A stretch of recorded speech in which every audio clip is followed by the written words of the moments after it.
പുലികൾ ഇറങ്ങിയിരിക്കുകയാണ്. 7 ദേശങ്ങളിൽ നിന്നായി 300-ലധികം പുലികൾ ദൃശ്യതാള വിരുന്നൊരുക്കിക്കൊണ്ട് മുന്നേറുകയാണ് സ്വരാജ് ഗ്രൗണ്ടിലേക്ക്. സ്വരാജ് ഗ്രൗണ്ടിലാണ് ഇവരെല്ലാവരും സംഗമിക്കുക. 5 മണിക്കാണ് ഫ്ലാഗ് ഓഫ് നടക്കുന്നത്.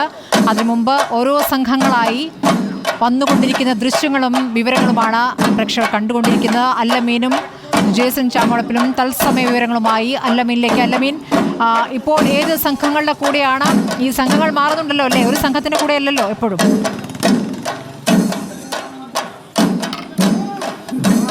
സ്മൃതി, നമ്മളിപ്പോൾ നിൽക്കുന്നത് വിയ്യൂർ യുവജന സംഘം ദേശത്തോടൊപ്പം. പിന്നെ ഇവരാണ് നമ്മുടെ സ്വരാജ് റൗണ്ടിലേക്ക് ആദ്യം പ്രവേശിക്കുന്നത്. അതുകൊണ്ട് ഇവരോടൊപ്പമായിരിക്കും നമ്മൾ പോവുക. ഇവർ കയറിയതിനു ശേഷമാണ് വിയ്യൂർ ദേശം ഉൾപ്പെടെയുള്ളവർ ഇവർ കടക്കുന്ന വഴിയിലൂടെ അവിടേക്ക് വരുന്നത്. അതുകൊണ്ട് ആദ്യം പോകുന്ന ടീം എന്ന നിലയിൽ നമ്മളിപ്പോൾ ഇവർക്കൊപ്പമാണ്. വിയ്യൂർ യുവജന സംഘം ദേശത്തോടൊപ്പമാണ് നമ്മൾ നിൽക്കുന്നത്. പുലിമടയിൽ അവരുടെ ഒരുക്കങ്ങളൊക്കെ ഏതാണ്ട് അന്തിമഘട്ടത്തിലാണ്, അവസാന ഘട്ടത്തിലാണ്. അവർ പുറത്തേക്കൊക്കെ ഇറങ്ങി തുടങ്ങുകയാണ്. പുലികൾ പാട്ട് പാടുന്നുണ്ട്, ആളുകളെ കൂട്ടുന്നുണ്ട്. അല്പസമയത്തിനകം ഇവിടെ തൊട്ടടുത്തൊരു ക്ഷേത്രമുണ്ട്. അവിടെ ഒരു വലയം വെച്ചതിന് ശേഷമായിരിക്കും അവർ പോവുക. മറ്റൊരു വലിയ പുലി, ഒരു കരിമ്പുലി നമ്മോടൊപ്പം ചേരുന്നുണ്ട്. ചേട്ടാ, ഒരുക്കങ്ങളൊക്കെ പൂർത്തിയെല്ലാം റെഡി ആയിരിക്കുകയാണ്? അതെ, എല്ലാം കഴിഞ്ഞു. ഇനിയിപ്പോൾ പരിപാടി തുടങ്ങി.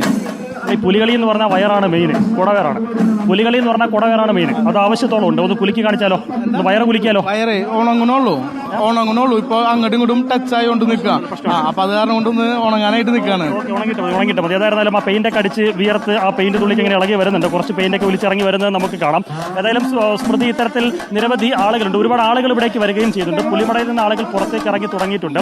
ഇനി ഇവരുടെ ഒരു ഫ്ലോട്ട് കൂടി പൂർത്തിയാക്കാനുണ്ട്. അതുകൂടി പൂർത്തിയാക്കുന്ന മുറയ്ക്കും ഇവർ സ്വരാജ് റൗണ്ട് ലക്ഷ്യമാക്കി നീങ്ങുകയും ചെയ്യും. നമുക്കിപ്പോൾ കാണാം, ഇവിടെ സംവിധാനിച്ചിട്ടുള്ള അവരുടെ ഒരു കൗണ്ടർ പോയിന്റിൽ പുലികൾ കൂട്ടം കൂടി പാട്ടുപാടുന്ന ഒരു കാഴ്ച കൂടി നമുക്കിപ്പോൾ കാണാം. ഈ പുലികളി സംഘത്തിലുള്ള ടീം അംഗങ്ങളാണ് കലാഭവൻ മണിയുടെ പാട്ടൊക്കെ പാടി ആളുകളെ ഇവിടേക്ക് ക്ഷണിച്ചുകൊണ്ടിരിക്കുന്നു, ആളുകളെ ഇങ്ങോട്ട് ആകർഷിച്ചുകൊണ്ടിരിക്കുന്നു. അല്പസമയത്തിനകം ഈ അരമണിയൊക്കെ കിലുക്കി അവർ അവരുടെ നൃത്ത ചുവടുകളിലേക്ക്, അല്ലെങ്കിൽ പുലിത്താളത്തിനനുസരിച്ചുള്ള ചുവടുകളിലേക്ക്, മേളത്തിലേക്ക് അവർ കടക്കുകയും ചെയ്യും. വൈവിധ്യങ്ങളായിട്ടുള്ള പല സർപ്രൈസുകളും അവർ ഒരുക്കി വെച്ചിട്ടുണ്ട് എന്നുള്ളതാണ് പലരും പറയുന്നത്. അത് അവരുടെ വേഷവിധാനത്തിലും ചമയത്തിലും ചായത്തിലും ഉൾപ്പെടെ അവരുടെ പ്രകടനത്തിൽ ഉൾപ്പെടെ ഉണ്ട് എന്നുള്ളതാണ് പലരും പറഞ്ഞിട്ടുള്ളത്. ഓരോ ദേശക്കാരുടെയും പാട്ടിൽ എന്താണ് വ്യത്യാസം? ഒന്ന് അത് കേൾപ്പിച്ചാലോ? നമുക്ക് ആ പാട്ടിലേക്ക് പോകാം. കലാഭവൻ മണിയുടെ നാടൻ പാട്ടാണ് അവർ പാടിക്കൊണ്ടിരിക്കുന്നത്. ഏതായാലും ആ പാട്ട് നമുക്ക് പ്രേക്ഷകരിലേക്ക് കൂടി നമുക്കൊന്ന് എത്തിച്ചു കൊടുക്കാം.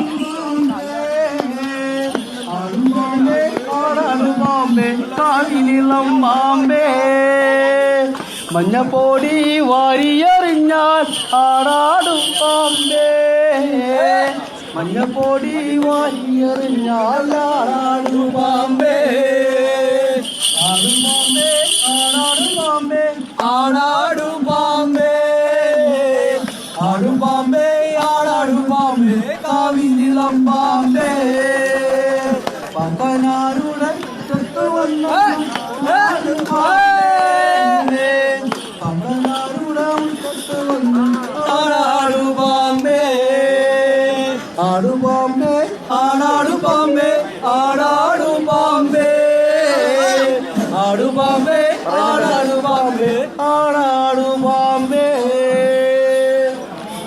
അങ്ങനെ കലാഭവൻ മണിയുടെ നാടൻ പാട്ടൊക്കെ പാടിയാണ് അവർ ഇപ്പോൾ പുറത്തു പോകുന്നത്. ഇനി അടുത്തൊരു പാട്ടിലേക്കൂടെ പോകുന്നുണ്ട്. ഇവിടുത്തെ നമ്മൾ നേരത്തെ ഒരു നല്ല കുടവയറുള്ളൊരു പുലിയെ വിളിച്ചപ്പോൾ പുലിക്ക് പെയിൻ തുടങ്ങാത്തതുകൊണ്ട് വയറിളക്കാൻ ചെറിയ ബുദ്ധിമുട്ട് പറഞ്ഞിരുന്നു. നമുക്ക് മറ്റൊരു പുലിയെ കൂടി കേടാം. ചേട്ടാ, ഒന്ന് കുംഭം ഒന്ന് കുലിക്കാലോ?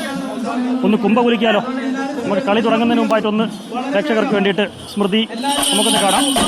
അരമണിയൊക്കെ കിലുക്കി, കുംഭ കുലുക്കി, വയറിളക്കി, ഉടനിളക്കിയാണ് ഇവർ നൃത്തച്ചുവടുകളിലേക്ക് അല്ലെങ്കിൽ പുലിത്താളത്തിലേക്ക് ഇനി പോകാൻ പോകുന്നത്. അതിൻ്റെ ഒരു സാമ്പിളാണ് ഇപ്പോൾ ഇവിടെ കാണിക്കുന്നത്. ആ വയറ് താളം വന്നില്ലെങ്കിൽ പോലും താളം പിടിച്ച് ആ ചേട്ടൻ, ആ പുലി വയറിളക്കുന്നുണ്ട്. ഇതുപോലെ കുംഭകുലിക്ക് തന്നെയാണ്, ഉടലൊക്കെ ഇളക്കി തന്നെയാണ് ആർത്തിരമ്പിക്കൊണ്ടുവരുന്ന പുലിക്കൂട്ടം ഇനി സ്വരാജ് റൗണ്ടിലേക്ക് വരാൻ മണിക്കൂറുകൾ മാത്രമാണ് സ്മൃതി, മിനിറ്റുകൾ മാത്രമാണ് ശേഷിക്കുന്നത്. പ്രത്യേക ചെരുപ്പുകൾ, പുലി ചെരുപ്പുകളുണ്ട്. ഒപ്പം പുലി നഖവും കയ്യുറയും ഒക്കെ തയ്യാറാക്കിയിട്ടുണ്ട്. പുലി മുഖമുണ്ട്. അങ്ങനെ എല്ലാ തരത്തിലും സർപ്രൈസുകൾ ഒളിപ്പിച്ചുകൊണ്ടുള്ള ഒരു പുലിക്കളിയാണ് ഇത്തവണ തൃശ്ശൂർ നഗരത്തിൽ അരങ്ങേറാൻ പോകുന്നത്. ഈ പുലി ടീമിനൊപ്പം തന്നെ മറ്റു കലാരൂപങ്ങളും ഫ്ലോട്ടുകളും ഒക്കെ ഉണ്ട് എന്നുള്ളതാണ് ഏറെ പ്രത്യേകത. അങ്ങനെ പ്രത്യേകതകൾ പലതൊളിപ്പിച്ചുകൊണ്ടാണ് ഓരോ ദേശക്കാരും ഇത്തവണ പുറത്തേക്ക് വരുന്നത്.